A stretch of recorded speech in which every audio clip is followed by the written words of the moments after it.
चलो भाई, पहले लास्ट क्लास का रिकॉल करा देता हूँ। लास्ट क्लास में हमने पढ़ा था अपना किरशॉफ रूल। और किरशॉफ रूल के मैंने आपको बताए थे दो रूल हैं। एक रूल है हमारा जंक्शन रूल और एक रूल था हमारा लूप रूल। भैया फिर से देख लो, किरशॉफ रूल्स दो थे। एक था हमारा junction rule and loop rule. Junction rule कौन से प्रिंसिपल के ऊपर बेस्ड था? Conservation of charge. भाई बिल्कुल, थोड़ा सा है, फिर से क्या हुआ, डल क्यों जा रहे हो? भैया जंक्शन रूल था हमारा बेस्ड कंजर्वेशन ऑफ चार्ज के ऊपर, कि जितना भी करंट एंटर करेगा उतना ही करंट एग्जिट आउट भी करेगा। तो अगर मैं क्लोज लूप में ये मार्क कर रहा हूं कि कितना करंट बाहर निकल रहा है, तो याद रखो उतना ही करंट एंटर भी करना चाहिए। और दूसरा रूल था हमारा लूप रूल, जो कि बेस्ड है कंजर्वेशन ऑफ एनर्जी पे। और लूप रूल के अकॉर्डिंग हम किसी भी क्लोज पाथ के लिए सारे पोटेंशियल्स का सम लिखेंगे, और वो टोटल पोटेंशियल का सम किसके बराबर होना चाहिए? जीरो के बराबर होना चाहिए, कि पूरे लूप में एनर्जी यूटिलाइज हो जाती है, खत्म हो जाती है। यहां तक हमने कर लिया था। अब बढ़ते हैं आगे वाले टॉपिक पे। टॉपिक का नाम है इलेक्ट्रिकल इंस्ट्रूमेंट्स। आज पढ़ेंगे व्हीटस्टोन ब्रिज, मीटर ब्रिज और पोटेंशियोमीटर के बारे में। तो भैया लो आ जाओ, लिखो हेडिंग फिर से, व्हीटस्टोन ब्रिज। Wheatstone bridge.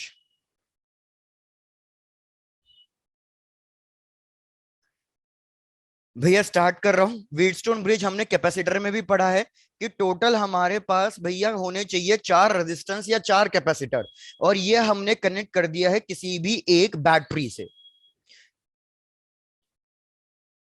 इस वाले पॉइंट को हमने मार्क किया, suppose point A, point B, point C and point D.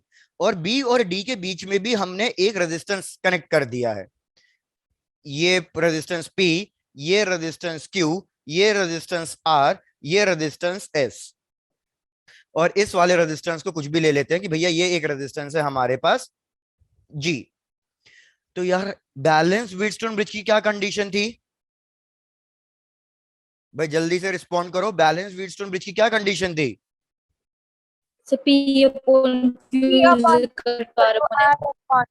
भाई वेरी गुड, कि अगर P upon Q is equals to R upon S आ रहा है, या P अपॉन R is equals to Q upon S आ रहा है, तो इस केस में हमारा जो व्हीटस्टोन ब्रिज है वो बैलेंस्ड होगा। और अगर व्हीटस्टोन ब्रिज बैलेंस्ड है, तो उस केस में B से लेके D तक ब्रांच में कोई करंट फ्लो नहीं करेगा। Current flowing through the branch BD is zero. और ये जीरो क्यों हो रहा है? Because potential at the point B किसके बराबर है? Potential at the point D के बराबर। कि भैया ये बी और डी इक्वी पोटेंशियल पॉइंट्स बन जाएंगे, तो इसलिए बी से डी तक कोई करंट फ्लो नहीं करेगा। और जब कोई करंट फ्लो ही नहीं कर रहा, तो ये वाली ब्रांच हमारी पूरी की पूरी एलिमिनेट हो जाएगी। तो बस ये कॉन्सेप्ट है हमारा व्हीटस्टोन ब्रिज का। लेकिन याद रखो, अब व्हीटस्टोन ब्रिज की डेरिवेशन कभी कभी एग्जाम में आती है, और ये व्हीटस्टोन ब्रिज की जो डेरिवेशन है वो आपको प्रूफ करनी पड़ती है with the help of Kirchhoff rule. तो कैसे प्रूफ करोगे किरचॉफ रूल का? वो आप अपने आप करोगे, बस मैं आपको स्टेप्स बता रहा हूं, आप स्टेप्स चेक करना।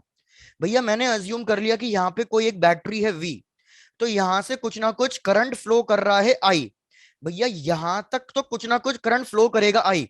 फिर आपको दिख रहा है कि ए पॉइंट क्या है? ए पॉइंट हमारा जंक्शन पॉइंट है। तो हमारा कुछ ना कुछ करंट स्प्लिट हो जाएगा। यहाँ पे करंट कितना लिखूंगा मैं? I1। तो मेरे को बताओ इस आर से कितना करंट फ्लो कर रहा होगा? भाई वेरी गुड, आई माइनस I1। लेकिन हम इसको अभी फिलहाल के लिए I2 लिख लेते हैं। बाकी आप यहाँ पे साइड में लिख देना कि भैया I2 बेसिकली क्या है? I माइनस I1 है। तो उसके हिसाब से हम आगे मार्क करेंगे कि यार यहाँ पे I1 हमने पहले से ही अज्यूम किया। हमने पहले से ही अज्यूम किया कि बीजी में, मतलब ये जो बीडी ब्रांच है, इसमें कोई करंट फ्लो नहीं कर रहा है। तो यहाँ पे भी करंट I1 आएगा, यहाँ पे भी करंट I2 आएगा। ये दोनों करंट कंबाइन होके यहाँ पे फिर से टोटल करंट कितना बन जाएगा? I। अब मेरे को बताओ टोटल कितने अननोन वेरिएबल्स दिख रहे हैं आपको क्वेश्चन में? दो अननोन वेरिएबल्स दिख रहे हैं, एक है आपका आई, एक है I1। और उससे फिर हमारा I माइनस I1 निकल जाएगा। तो कम से कम आपको दो क्लोज लूप्स चाहिए। तो मेरे को बताओ आपको इसमें कितने क्लोज लूप्स दिखाई दे रहे हैं? वेरी गुड, टोटल तीन क्लोज लूप है। भैया एक क्लोज लूप है हमारा ए बी डी, दूसरा क्लोज लूप है हमारा बी सी डी, और एक तीसरा क्लोज लूप है ए बी सी डी। तो कंप्लीटली आपकी चॉइस होगी। मैंने किरचॉफ रूल लास्ट क्लास में ही पढ़ा दिया था, तो मैं इसकी पूरी कैलकुलेशन, इसकी डेरिवेशन नहीं सॉल्व कराऊंगा, ये आपको खुद से करनी है। भैया जो आपका मन करे कोई से भी दो लूप लो। भैया मैं सजेस्ट करूंगा कि आप दो लूप, ये दो ट्राइंगल्स ले लो, A B D and B C D. इसमें आप क्या करोगे, क्लॉकवाइज एंटी क्लॉकवाइज कंप्लीटली आपकी चॉइस, किरचॉफ रूल का लूप रूल लगा देना। जब आप किरचॉफ रूल का लूप रूल लगाओगे और इक्वेशन को सॉल्व करोगे, तो आपके पास ऑटोमेटिकली ये वाली इक्वेशन आ जाएगी। तो ये वाली इक्वेशन कब आई, ये वाली इक्वेशन हमारी तब आई जब हमने क्या अज्यूम किया था पहले ही, किरचॉफ रूल लगाने से पहले, कि current through the branch BD कितना अज्यूम किया मैंने, जीरो। जीरो। क्योंकि भाई तभी तो अगर यहां से करंट I1 जा रहा है तो चुपचाप बीसी में भी करंट I1 आ गया, क्योंकि अगर बीडी ब्रांच में करंट फ्लो करता तो यहाँ पे I1 नहीं आता। तो ये मैंने पहले से अज्यूम किया, और इसको अज्यूम करने के बाद मेरे पास इक्वेशन प्रूव होके आएगी कि P/Q is equal to R/S। तो बस इसी को हम वाइसा वर्सा लिख सकते हैं कि अगर कभी भी करंट फ्लो नहीं कर रहा है तो ये कंडीशन सेटिस्फाइड होगी, और अगर कभी भी ये कंडीशन है तो ये अजम्पशन करेक्ट होगा। भैया डेरिवेशन अपने आप कर लोगे, होमवर्क के लिए दे दूं ना? Yes sir.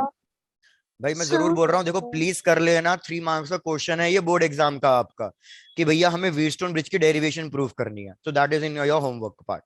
चलो अब यार व्हीटस्टोन ब्रिज क्या है? व्हीटस्टोन ब्रिज तो बेसिकली एक बेसिक है, एक कॉन्सेप्ट है। अब इस कॉन्सेप्ट के एप्लीकेशंस करने हैं, स्कूल में कर रखा है, वेरी गुड।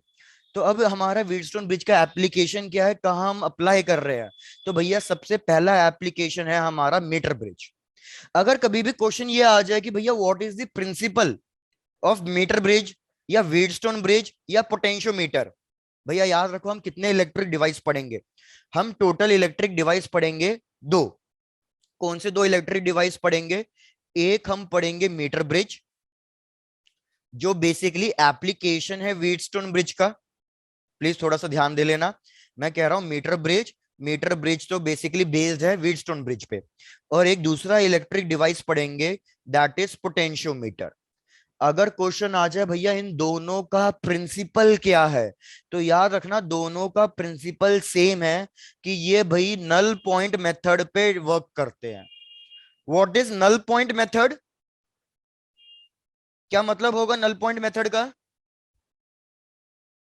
जब गैल्वेनोमीटर जीरो डिफ्लेक्शन शो करेगा। भाई very good, null point method का मतलब है कि जब हमारा गैल्वेनोमीटर जो है भैया ये जॉकी स्लाइड करा के इसमें जीरो डिफ्लेक्शन लेके आए, तो जब भी डिफ्लेक्शन जीरो होगी हमारा सर्किट कोई करंट कंज्यूम नहीं करेगा, तो उस चीज को हम कहते हैं नल पॉइंट मेथड।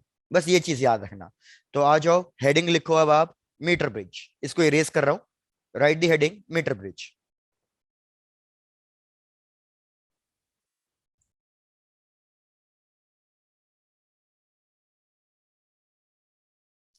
भाई मीटर ब्रिज को क्या कर दिया है हमने, व्हीटस्टोन ब्रिज का ही सेटअप को थोड़ा सा तोड़ दिया है। मैं पहले डायग्राम ड्रॉ कर लेता हूं, उसके बाद आप चेक करना।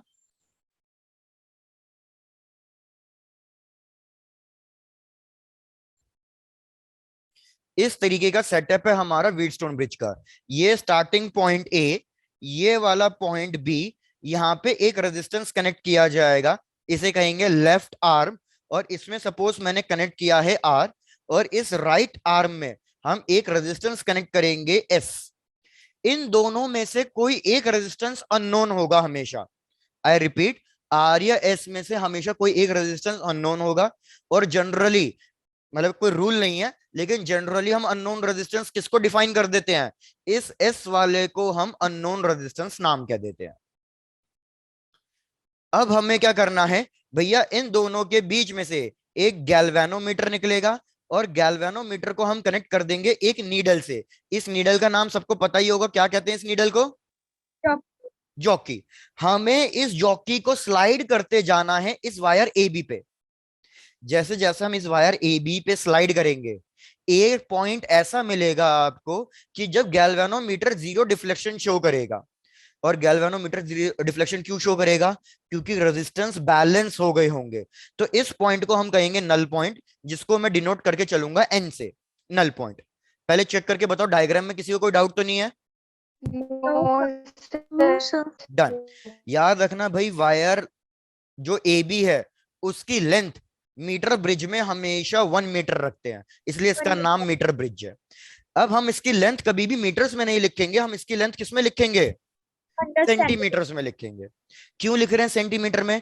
क्योंकि यार पूरी एक वायर की लेंथ ही 1 मीटर है और मेरे को नल पॉइंट चाहिए, तो नल पॉइंट इसी वायर के ऊपर आएगा, तो बार बार उसको डेसिमल में लिखने से बेहतर है, 0.5 या 0.4 मीटर लिखने से बेहतर है कि मैं उसको सेंटीमीटर में लिखूं।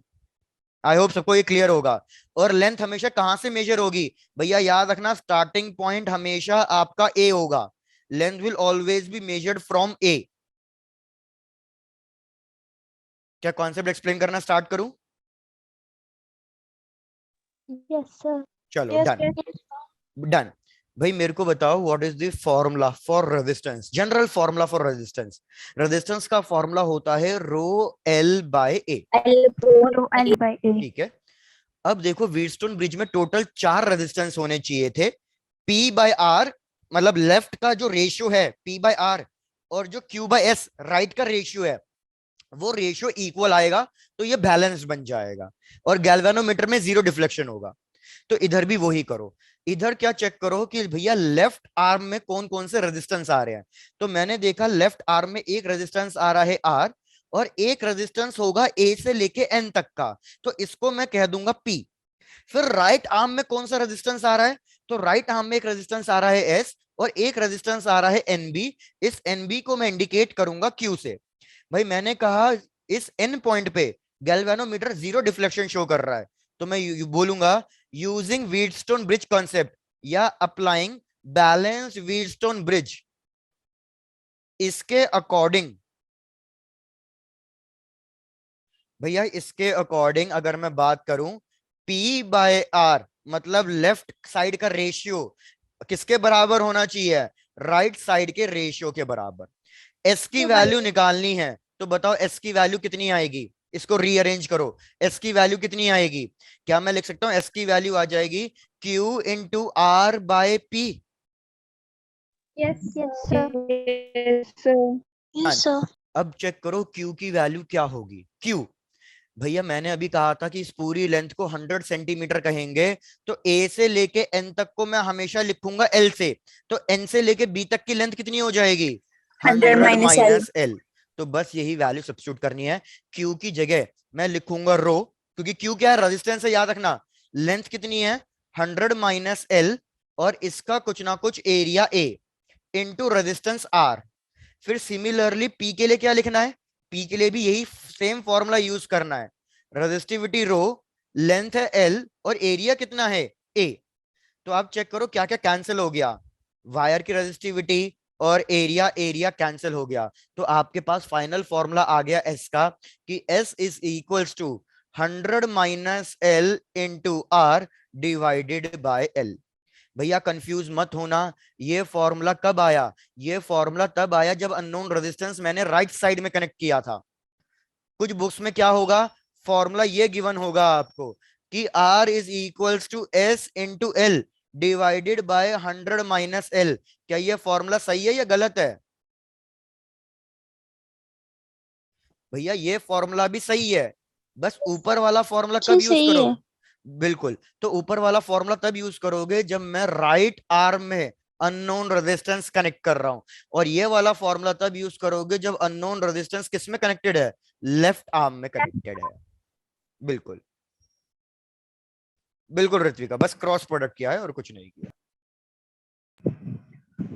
Sir, previous slide. ये लो पल्लवी, पायल।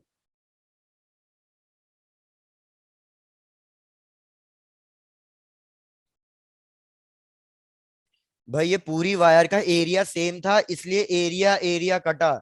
इस पूरी वायर ए बी का मटेरियल सेम था, इसलिए रेजिस्टिविटी रेजिस्टिविटी कटा है।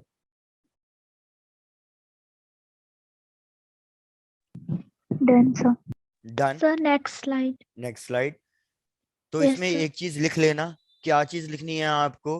कि भैया जो हम ये एस की वैल्यू या आर की वैल्यू फाइंड कर रहे हैं, या जो बेसिकली नल पॉइंट है, यहां लिख लो कि जो बेसिकली नल पॉइंट है that is independent of area. इस पे क्वेश्चन आता है, इसलिए इंडिपेंडेंट ऑफ एरिया। लेकिन इंडिपेंडेंट ऑफ एरिया सिर्फ तभी होगा जब पूरी वायर का एरिया यूनिफॉर्म है। और हमारे सिलेबस में बस हम यूनिफॉर्म के लिए बात करेंगे कि जो मीटर ब्रिज की वायर ए बी है वो हमेशा यूनिफॉर्म थिकनेस की होगी, पूरी वायर सेम थिकनेस की। तो उस केस में नल पॉइंट हमेशा इंडिपेंडेंट ऑफ एरिया होगा। Yes, sir. गुड। क्योंकि जैसे क्वेश्चन में बताता हूँ, क्वेश्चन क्या आता है, एग्जाम्पल क्वेश्चन कहेगा कि भैया हमें एक सेटअप लिया मीटर ब्रिज का और नल पॉइंट मेरे को 40 सेंटीमीटर पे मिला जब मैंने वायर की जो थिकनेस है उसको एक्स लिया है। तो मेरे को बताओ नया नल पॉइंट कौन सी लेंथ पे मिलेगा जब मैं वायर की थिकनेस को डबल कर देता हूं। तो मेरे को बताओ what will be the value of new null point.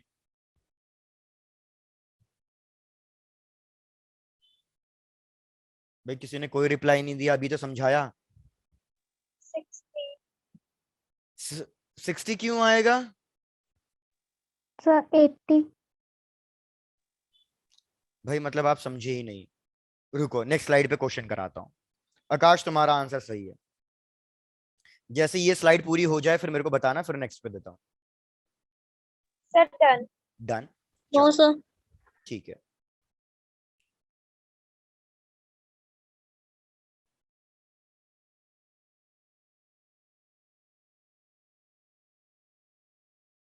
Done, sir.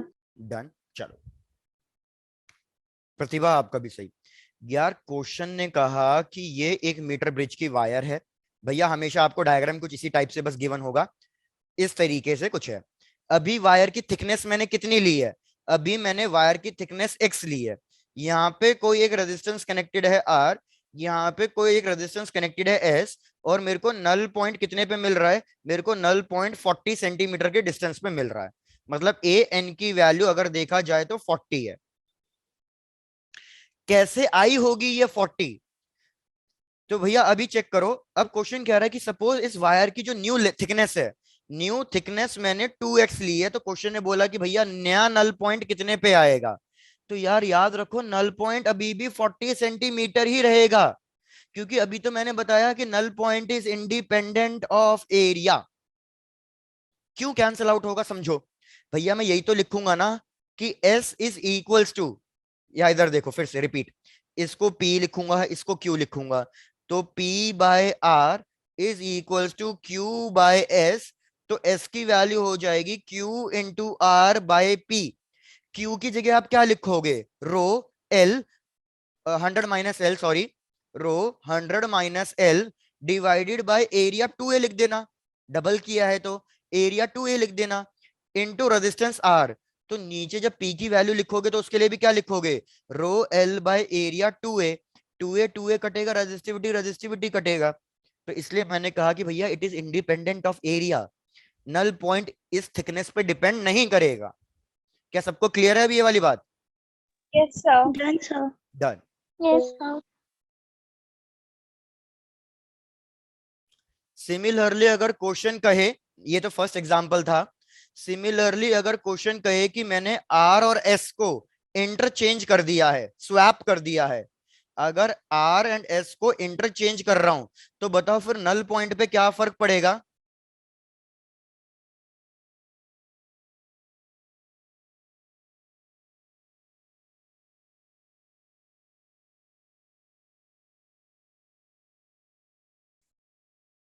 भैया रिपीट करना है क्या?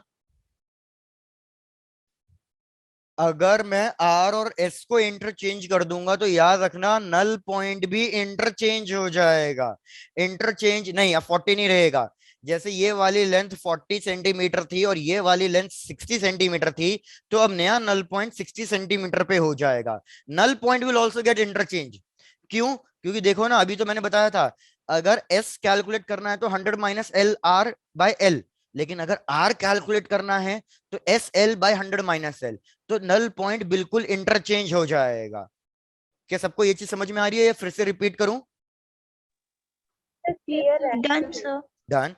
तो बस ये दो क्वेश्चन ज्यादातर कॉन्सेप्चुअल क्वेश्चंस आते हैं, तो एक बार रिपीट कर देता हूं।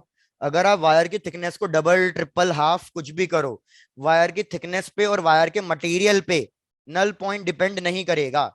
यहाँ पे लिख लो मटेरियल पे भी डिपेंड नहीं करेगा। तो ना तो मटेरियल पे डिपेंड कर रहा है ना थिकनेस पे डिपेंड कर रहा है, वो सिर्फ डिपेंड कर रहा है आर और एस की वैल्यू पे। तो अगर आर लेफ्ट में है और एस राइट में है, तो सपोज न्यूट्रल पॉइंट आया 40, तो अगर मैं इसको स्वैप कर दूं तो उस केस में न्यूट्रल पॉइंट भी स्वैप हो जाएगा, तो फिर इधर आ जाएगा 60 और इधर आ जाएगा हमारे पास 40। इसको नोट डाउन करो। अब इस पे कुछ न्यूमेरिकल्स कर लेते हैं मीटर ब्रिज पे। Sir done. डन, चलो भाई बहुत बढ़िया, सर ठीक है, डन। डन। चलो लिखो क्वेश्चन फिर।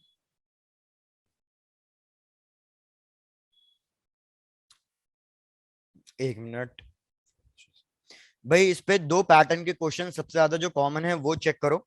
क्वेश्चन क्या कह रहा है कि यार हमारे पास एक मीटर ब्रिज है और जिसका नल पॉइंट, हमें नल पॉइंट जो फाइंड किया वो हमें मिला है 60 सेंटीमीटर के डिस्टेंस पे।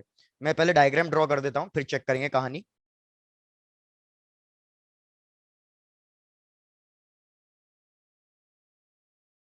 एक मिनट रुको बस भाई। क्वेश्चन कह रहा है कि हमारे पास यहाँ पे कोई एक रेजिस्टेंस है आर, यहाँ पे कोई एक रेजिस्टेंस है एस।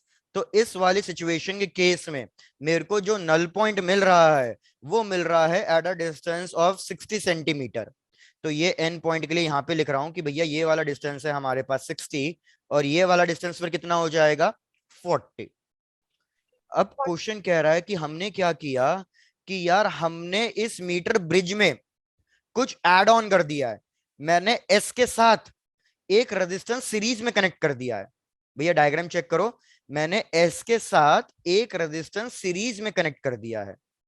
कितना रेजिस्टेंस सीरीज में कनेक्ट कर दिया है? 5 ओम्स का। तो जब हमने रेजिस्टेंस 5 ओम्स का सीरीज में कनेक्ट किया तो क्वेश्चन कह रहा है कि भैया हमने देखा कि नया नल पॉइंट 50 सेंटीमीटर के डिस्टेंस पे आ रहा है। New null point is coming at a distance of 50 centimetre. Check करो सबको क्वेश्चन क्लियर है? हमें फाइंड करनी है value of R and S. से रिपीट कर दो। रिपीट कर रहा हूं। क्वेश्चन कह रहा है कि जब मैंने मीटर ब्रिज में सिर्फ दो रेजिस्टेंस लिए आर एंड एस, तो मेरा नल पॉइंट कौन से पॉइंट पे आ रहा है? 60 सेंटीमीटर के डिस्टेंस पे। अब मैंने एस के साथ एक रेजिस्टेंस सीरीज में कनेक्ट कर दिया। कितना रेजिस्टेंस सीरीज में कनेक्ट कर दिया? 5 ओम्स का। तो जब मैं रेजिस्टेंस को चेंज करा रहा हूं तो नल पॉइंट चेंज होगा। तो अब न्यू नल पॉइंट किस पे आ रहा है? 50 सेंटीमीटर के डिस्टेंस पे आ रहा है। बस यही इंफॉर्मेशन गिवन है। इस इंफॉर्मेशन के बेसिस पे आपको किसकी वैल्यू बतानी है? आर की और एस की वैल्यू बतानी है। Try to solve it. Done sir. Done. Answer भी आगे शालिनी ये कह रहे हो? नो सर, क्वेश्चन समझ में आ हाँ गया। ठीक है, डन डन।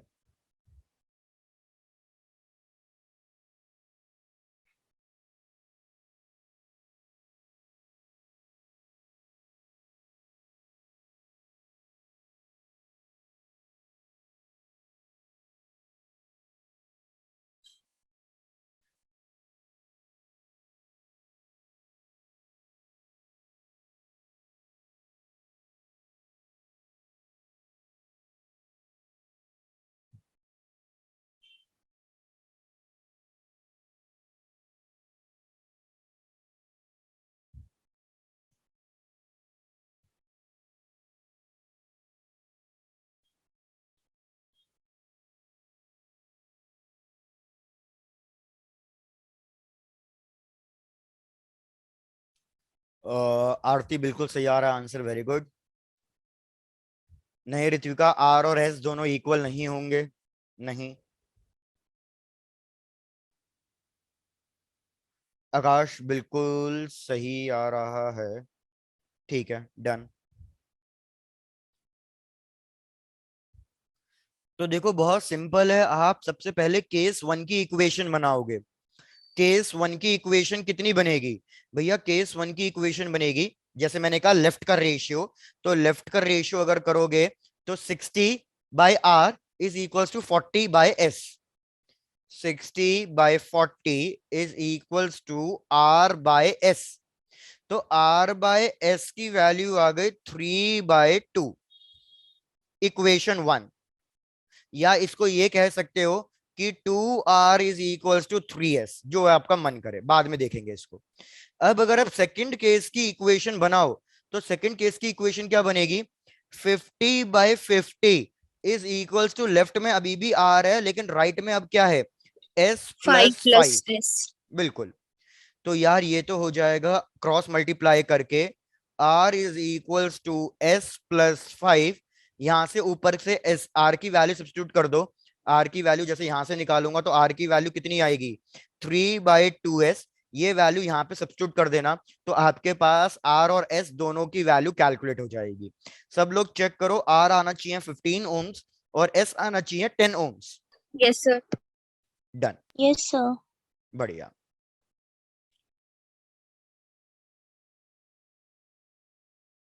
डन, बहुत सही।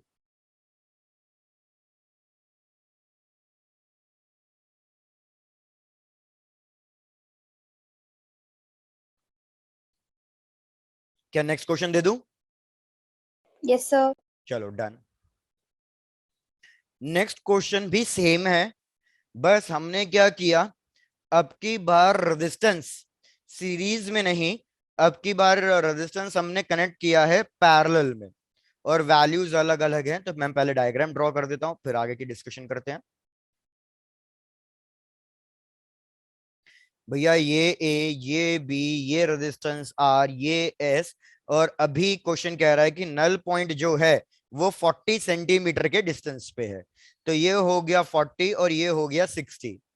क्वेश्चन कह रहा है कि अब हमने इसके इसमें एड ऑन किया है कुछ, और इसमें हमने क्या कर दिया है, एक रेजिस्टेंस एस के पैरेलल में कनेक्ट किया है 12 ओम्स का।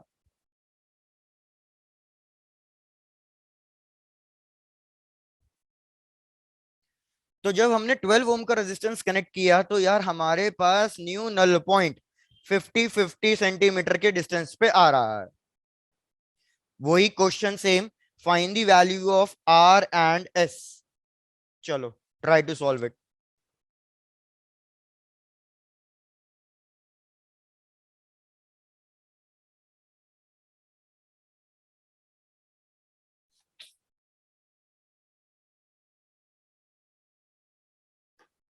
कंप्लीट करो, 1 मिनट दो मेरे को।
सोनाक्षी मैंने कुछ बोला ही नहीं तो वॉइस कहाँ से आएगी, अब बोल रहा हूँ।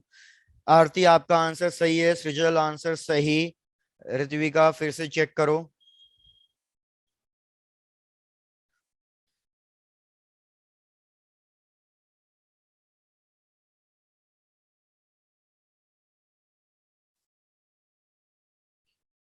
भैया कैलकुलेशन करना आपका काम है, बस मैं इक्वेशन लिख के दे देता हूँ। शिवानी नहीं, सही नहीं आ रहा, अस्मिता नहीं।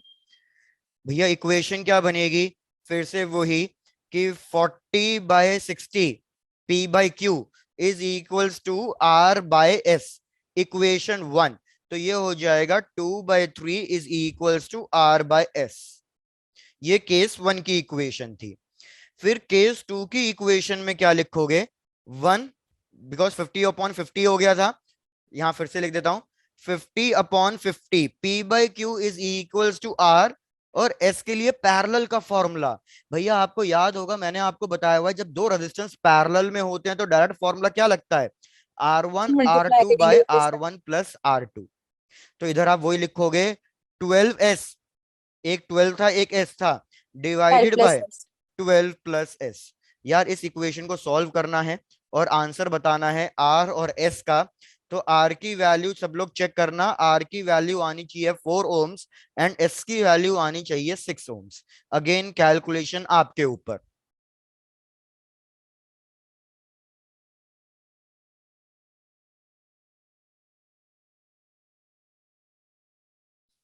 भैया डन है?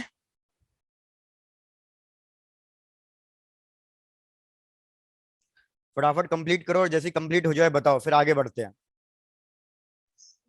Done, sir. Done, okay. Jatin previous slide ये लो।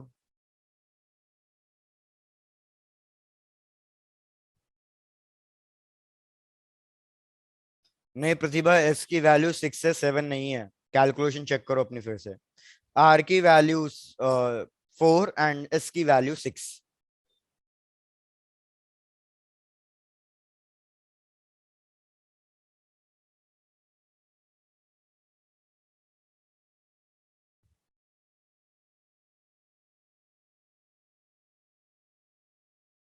पृथ्वी का कौन सा स्टेप रिपीट करना है, कैलकुलेशन रिपीट करनी है क्या? No, sir. Sir, first point. ये वाला first question. Sir, first step. First case का first step. Second question का. अच्छा सेकंड क्वेश्चन फिर से एक्सप्लेन करना है, Yes, sir. उसका first phase. ये वाला कह रहे हो ना? Yes, sir. ऋत्विक का क्वेश्चन कह रहा है कि हमारे पास दो रेजिस्टेंस है आर और एस, और इनकी जो बैलेंसिंग लेंथ है वो किस पे आ रही है, सॉरी ये नहीं है क्वेश्चन, ये है क्वेश्चन। इनकी बैलेंसिंग लेंथ आ रही है 40 और 60 पे। तो यार ये हमेशा P होता है, ये हमेशा Q होता है, और हमें पता है P/Q must be equals to R/S। तो ये P की जगह 40 लिखोगे और Q की जगह क्या लिखोगे, 60। ऋतिका चेक करो, इसमें कोई डाउट है? No, sir. फिर क्वेश्चन कह रहा है कि भाई अब हमने सेकंड वाले केस में क्या कर दिया, हमने S के साथ एक 12 ओम का रेजिस्टेंस पैरेलल में कर दिया है। तो अगर 12 ओम का रेजिस्टेंस पैरेलल में कर दिया है, तो अब जो हमारे न्यू बैलेंसिंग लेंथ आ रही है वो 50 सेंटीमीटर पे आ रही है। तो अगर ये 50 है तो दूसरा वाला भी 50 होगा। अगेन ये बन जाएगा P और ये बन जाएगा Q। बस हमें इक्वेशन लिखनी है अपनी व्हीटस्टोन ब्रिज की, और उसके हिसाब से कैलकुलेशन करनी है। Okay, sir. ठीक है? Yes, sir. हाँ ठीक है, डन। शालिनी आप भी अपना चेक कर लेना, कैलकुलेशन कैलकुलेशन आपके ऊपर है, आराम से टाइम लेके सॉल्व कर लेना, कोई दिक्कत नहीं है। आ Yes, जाओ sir. भैया नेक्स्ट टॉपिक पे। Next topic is potentiometer.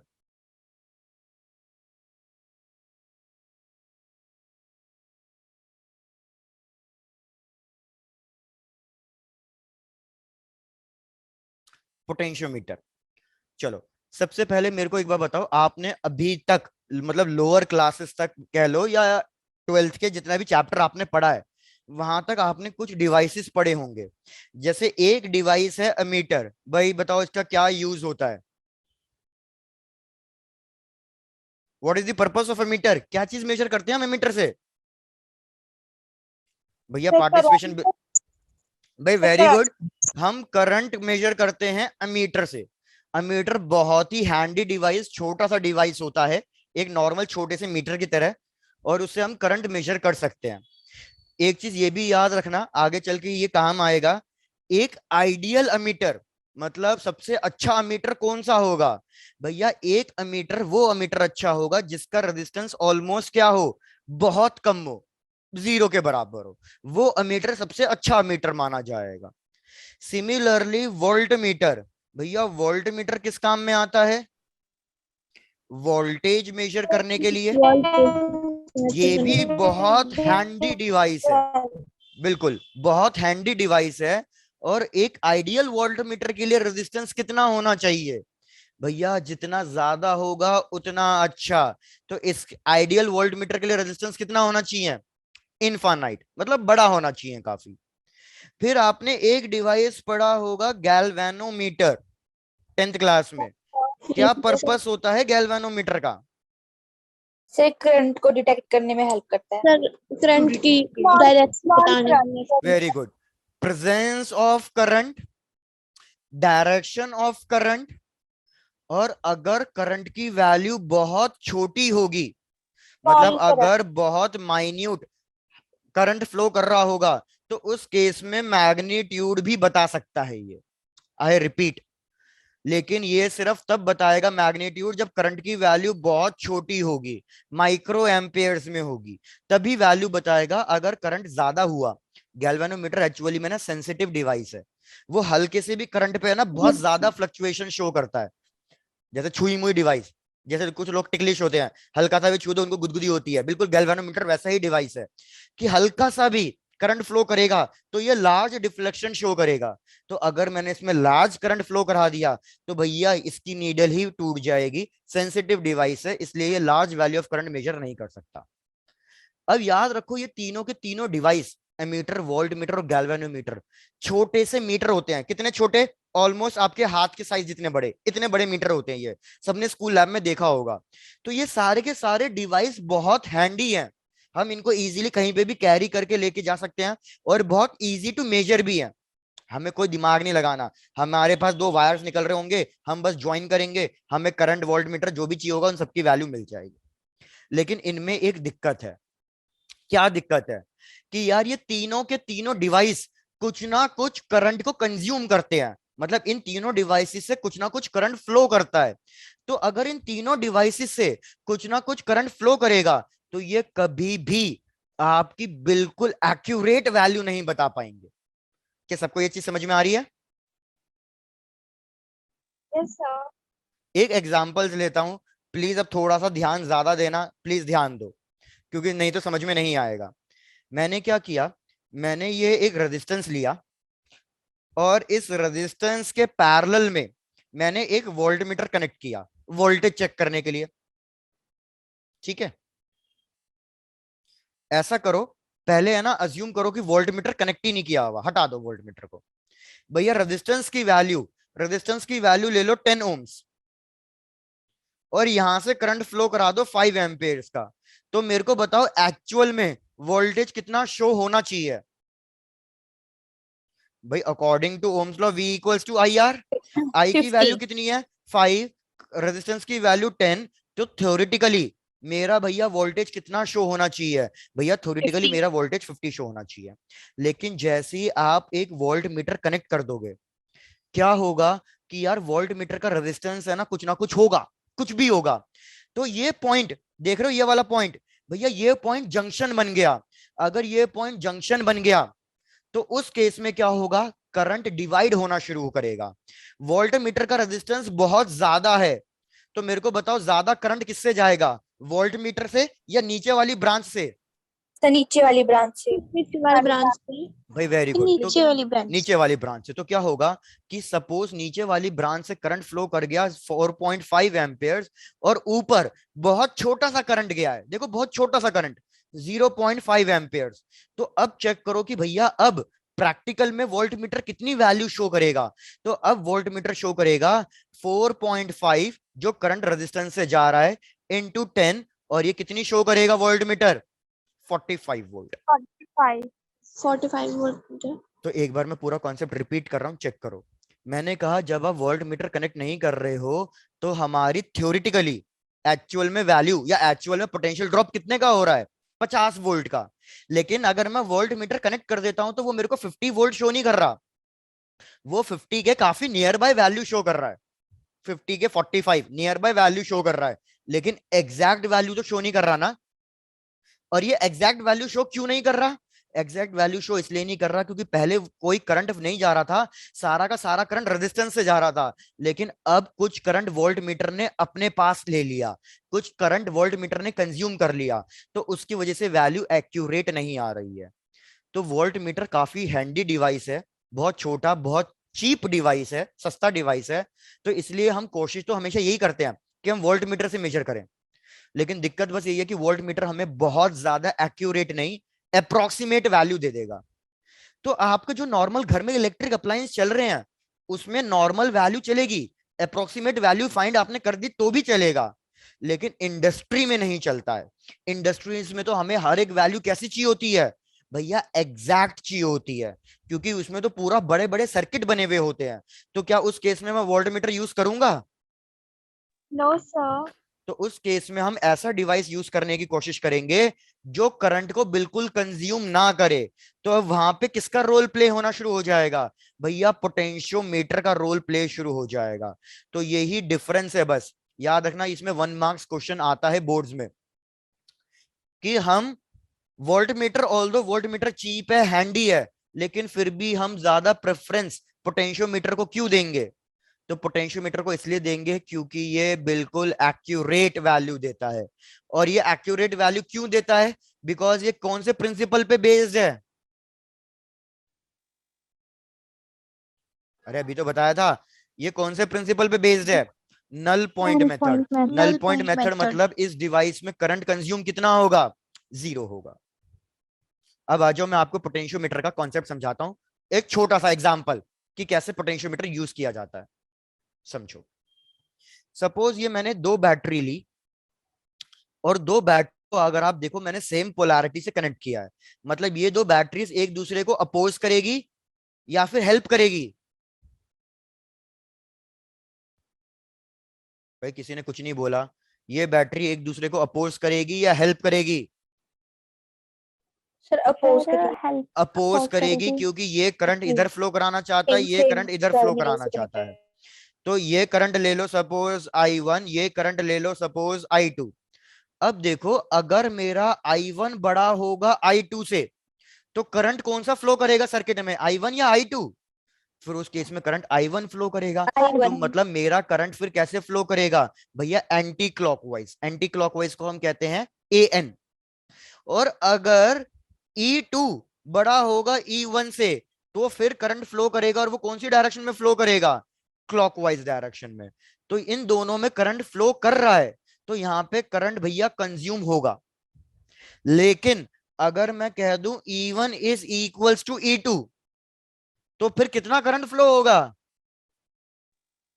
Zero. Zero. Equal, कोई करंट फ्लो नहीं होगा। तो इसी चीज को हम यूज करेंगे अपने नल पॉइंट मेथड में, इसी चीज को हम यूज करेंगे अपने पोटेंशियोमीटर में, कि पोटेंशियोमीटर में हम 2 बैटरीज लेंगे और एक बैटरी को रखेंगे फिक्स, जैसे E1 को सपोज मैंने रख दिया फिक्स, और E2 को मैं चेंज कराते जाऊंगा। कब तक चेंज कराते जाऊंगा मैं E2 को? जब तक गैल्वेनोमीटर में कितनी फ्लक्चुएशन ना हो जाए, 0 फ्लक्चुएशन ना हो जाए। जैसे गैल्वेनोमीटर में 0 फ्लक्चुएशन हो गई, तो हम कहेंगे कि भैया सर्किट में कोई करंट फ्लो नहीं करेगा, और उस केस में ये दोनों EMF कितने हो जाएंगे? सेम हो जाएंगे। तो मेरे पास E2 अननोन रेजिस्टेंस जो होगा, मैं उसकी वैल्यू फाइंड कर पाऊंगा, अननोन EMF की, सॉरी।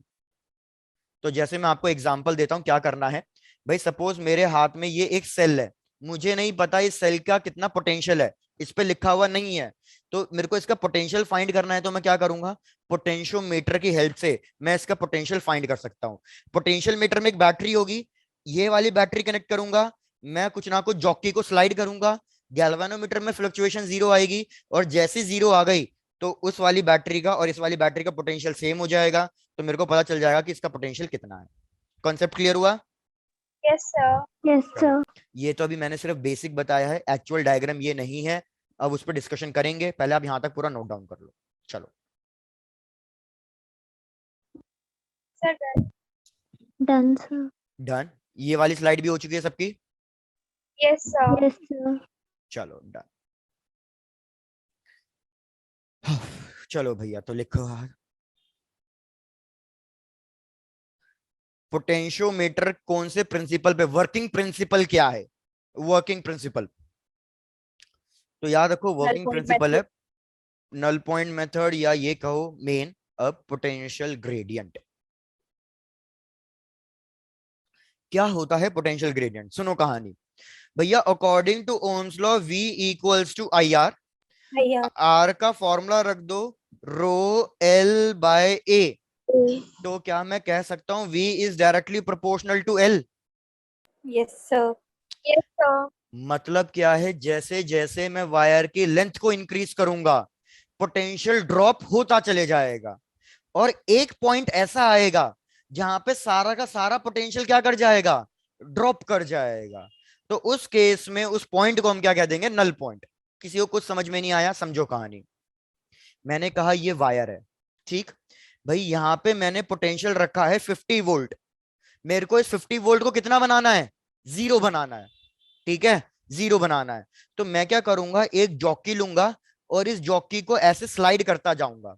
जॉकी को स्लाइड करने से क्या होगा भाई, आपको ये भी तो पता होना चाहिए, जॉकी को स्लाइड करने से क्या होगा हमारा। भैया जॉकी को स्लाइड करने से ये स्टार्टिंग पॉइंट ए होगा, तो हमारी लेंथ इंक्रीज होती जाएगी जैसे जैसे हम जॉकी को स्लाइड कर रहे हैं। तो जैसे जैसे मैं लेंथ इंक्रीज करूंगा पोटेंशियल ड्रॉप भी क्या होता जाएगा, इंक्रीज। Increase. तो सपोज यहाँ पे पोटेंशियल ड्रॉप करके आ जाएगा सपोज 40, और आगे गया तो सपोज यहाँ पे हो जाएगा 30, और आगे गया मे बी यहाँ पे 15, और आगे गया 5, और एक पॉइंट ऐसा आ जाएगा जहां पे पोटेंशियल कितना बन जाएगा, 0। तो यही हमें पॉइंट चाहिए, हमें यही पॉइंट चाहिए कि जहां पे पोटेंशियल 0 बन जाए। तो ये वाला पॉइंट मेरा कौन सा पॉइंट बन जाएगा, नल पॉइंट बन जाएगा। One point. आई होप सबको कहानी समझ में आ रही होगी यार। Yes sir. डन। तो Yes यार sir. ये प्रोपोर्शनैलिटी साइन है। तो इस सारे जो कांस्टेंट थे इन सबको हमने एक नए कांस्टेंट से रिप्लेस कर दिया, v इक्वल्स टू स्मॉल के इंटू एल, और स्मॉल के हो जाएगा v by L. Anything divided by length उसको हम ग्रेडियंट कहते हैं। तो इधर पोटेंशियल को लेंथ से डिवाइड किया है, तो इसलिए इस चीज को हम क्या कहेंगे, पोटेंशियल Potential. ग्रेडियंट कहेंगे। अब याद रखना, पोटेंशियल ग्रेडियंट v का एसआई यूनिट वोल्ट होता है, लेंथ का एसआई यूनिट मीटर्स होता है। लेकिन लेंथ हम कभी भी मीटर्स में नहीं लिखेंगे, यहाँ पे हम लेंथ किस में लिखेंगे, सेंटीमीटर्स में लिखेंगे। मैंने आपको पहले बता दिया था लेंथ सेंटीमीटर में लिखी जाएगी। तो याद रखना, अगर आपको लेंथ मीटर्स में गिवन है तो आपको उसको सेंटीमीटर में कन्वर्ट करके लिखना है। ये काफी क्वेश्चन ऐसे होते हैं जिनमें लेंथ जानबूझ के मीटर्स में दी जाती है, तो भैया उसको सेंटीमीटर में कन्वर्ट करके जरूर लिख देना, नहीं तो आपका आंसर गलत आएगा। Done. डन, चलो। Sir, wait. हाँ, और एक चीज Sir, और लिख लो रुकना. कि ये एक कांस्टेंट है, हर एक इंस्ट्रूमेंट के लिए ये कांस्टेंट होगा। मतलब अब चाहे मैं, जैसे इधर समझा रहा था मैं चाहे ये जो मर्जी बैटरी कनेक्ट करूं, 10 वोल्ट, 15 वोल्ट, 20 वोल्ट, 30 वोल्ट, उससे कोई फर्क नहीं पड़ेगा। ये ग्रेडियंट हमेशा एक इंस्ट्रूमेंट, एक डिवाइस के लिए कांस्टेंट रहेगा। Sir, अब चाहे K क्या, equal to कौन क्या लिखा है ये? K equals to constant. No sir, नीचे K is equal to V upon. V upon L potential gradient,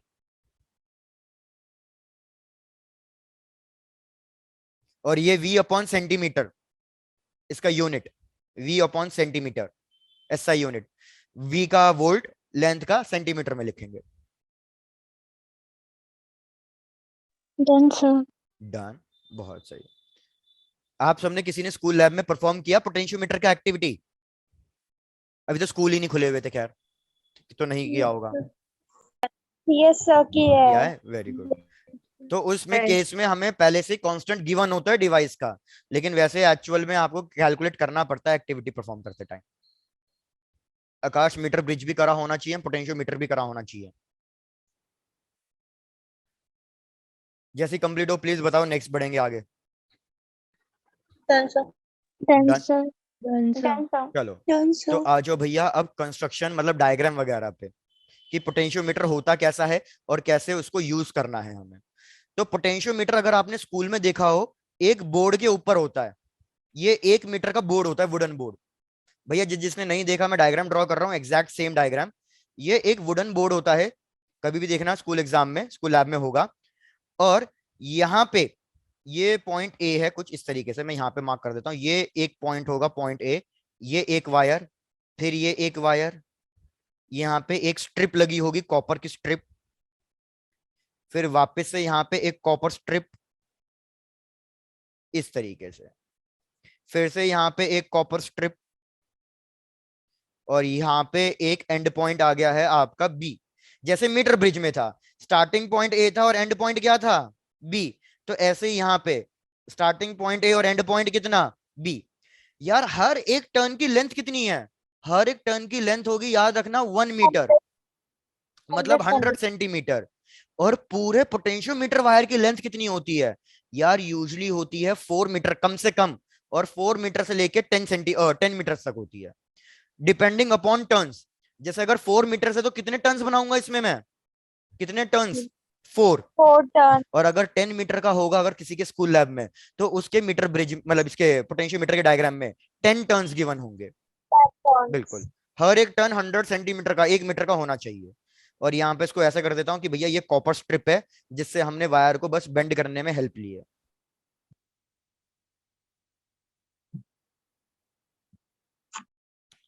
अब एक बैटरी, जैसे अभी मैंने आपको डायग्राम समझाया था, एक बैटरी तो मेन बैटरी होगी फिक्स बैटरी E1, तो वो बैटरी यहाँ पॉइंट ए से कनेक्ट की जाती है कि भैया ये बैटरी होगी एक फिक्स बैटरी, यहाँ पे एक रियोस्टैट, और वो फिर पॉइंट बी से कनेक्ट किया जाएगा, ये एक रियोस्टैट।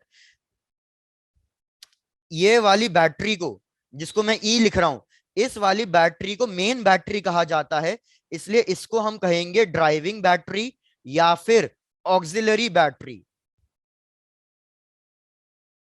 प्लीज चेक करके बताओ, यहां तक तो किसी को कोई डाउट नहीं है ना, चलो डन, बढ़िया।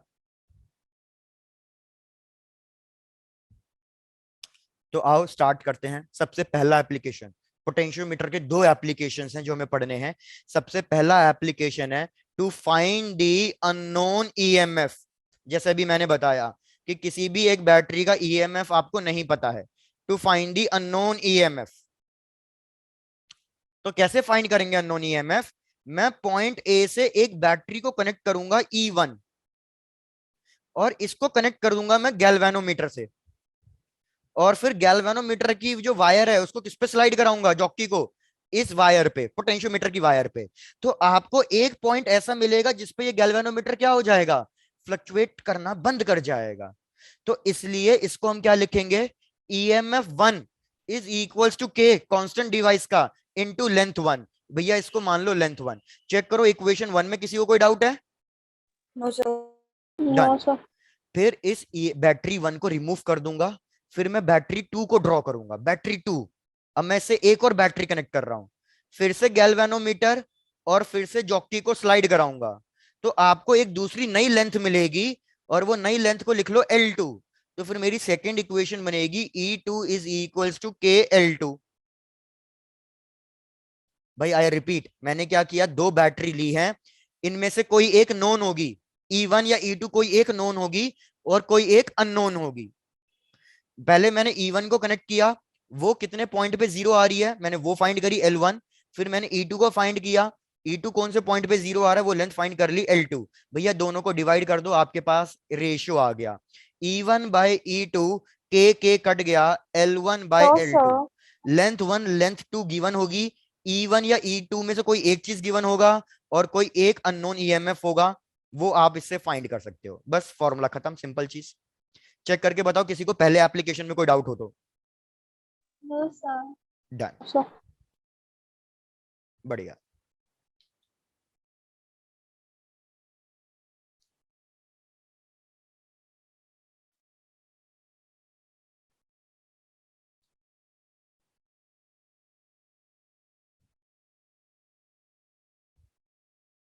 वेरी गुड यार।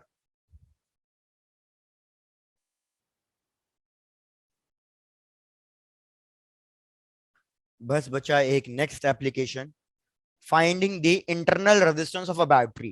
कि मेरे पास ये बैटरी है, मुझे नहीं पता इसका इंटरनल रेजिस्टेंस कितना है, मेरे को इसका इंटरनल रेजिस्टेंस निकालना है। तो वो कैसे निकालेंगे, वो भी पोटेंशियोमीटर की हेल्प से निकाला जाता है। चलो लिखता हूं नेक्स्ट। नेक्स्ट एप्लीकेशन क्या है? इंटरनल रेजिस्टेंस कैलकुलेट करना।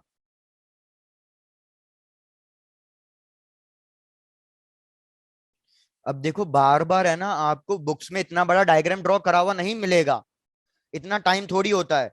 तो बस हम कौन सी वायर ड्रॉ करेंगे? पहली वाली वायर, स्टार्टिंग पॉइंट वाली वायर, वायर ए। और यहाँ पे ऐसे बैटरी दिखा देना, रियोस्टेट दिखा देना, बस। अब मैं क्या करूंगा, सबसे पहले ये तो ड्राइविंग बैटरी हो गई, सबसे पहले मैं कनेक्ट करूंगा एक अपनी बैटरी को, ईएमएफ। ये मैंने बैटरी कनेक्ट करी, E1, और गैल्वेनोमीटर कनेक्ट किया, और गैल्वेनोमीटर की हेल्प से मैंने उसका नल पॉइंट निकाला। तो इक्वेशन क्या लिखी जाएगी?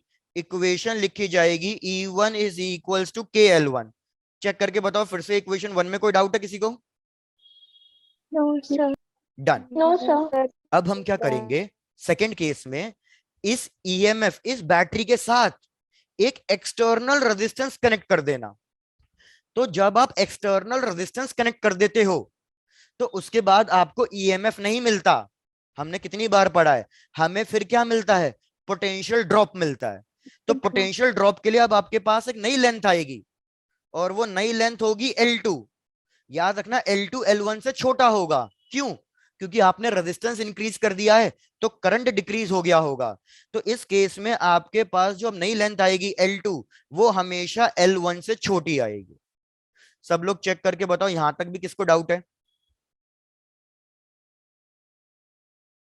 No sir.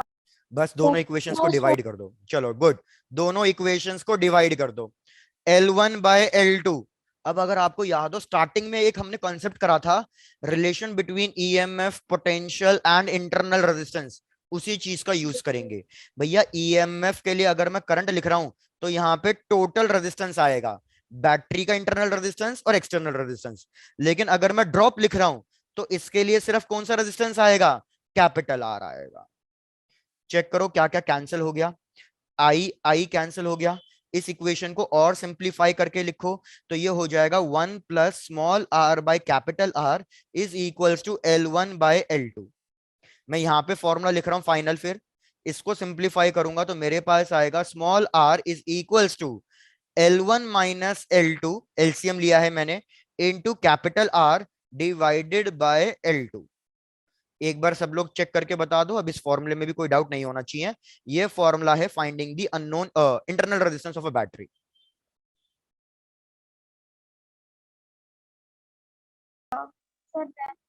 Done.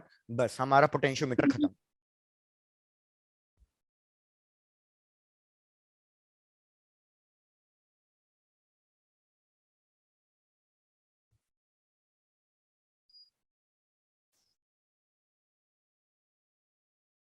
Good Tanishka madam, Tanishka madam बिल्कुल बढ़िया।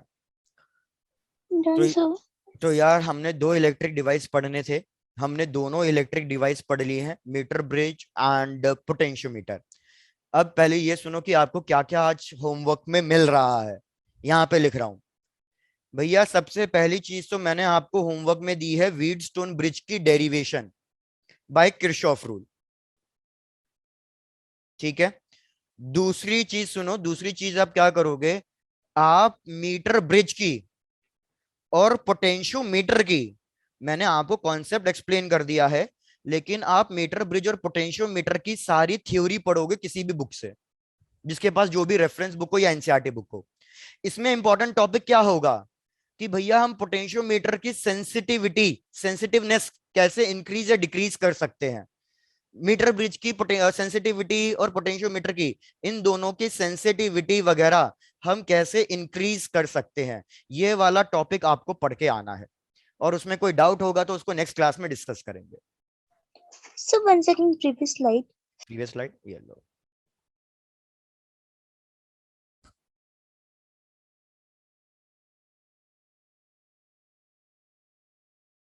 Done sir.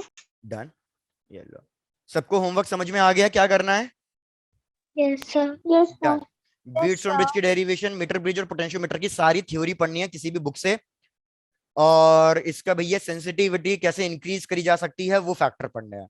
बस मैं एक चीज आपको बताना भूल गया हूं, भैया ये वाले पॉइंट पे फिर से आ जाओ V is directly proportional to L। इसका अगर मैं ग्राफ ड्रॉ करूंगा, यहां साइड में ग्राफ ड्रॉ कर लो, तो इसका ग्राफ कैसे ड्रॉ होगा? एग्जाम में ये ग्राफ पूछा जाता है। V और L के बीच में ग्राफ ड्रॉ करूंगा तो डायरेक्टली प्रोपोर्शनल ग्राफ, हमें क्या मिलेगा? एक स्ट्रेट लाइन मिलेगी। ठीक है, यस सर। डन। बस इतना कंप्लीट कर लो आज के लिए, दैट्स इट भैया। रिवाइज करके रखना, नेक्स्ट क्लास में चैप्टर खत्म हो जाएगा। आकाश कौन सा क्वेश्चन कह रहे हो, कौन सा क्वेश्चन दिखाना है?